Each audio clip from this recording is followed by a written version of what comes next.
প্রিয় দর্শক, আসসালামু আলাইকুম। প্রতিটি ছোট ছোট কাজ যদি নেক নিয়তের সাথে করা হয় তাহলে ইসলামে তা ইবাদত হিসেবে গণ্য করা হয়। এমনকি কোনো কিছু না করে শুধু চোখ দিয়ে তাকিয়ে থাকাটাও ইবাদত তথা সওয়াবের কাজ। হ্যাঁ, আপনি ঠিকই শুনেছেন।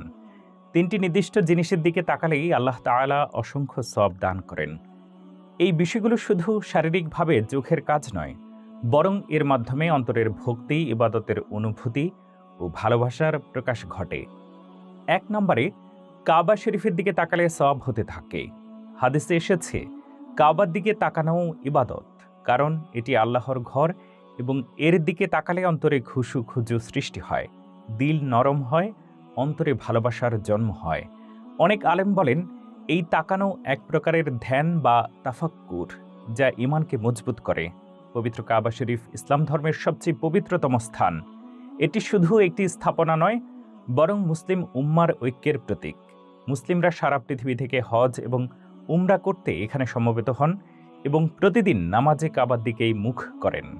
আর এই পবিত্র কাবার দিকে তাকিয়ে থাকলেই সওয়াব হতে থাকে।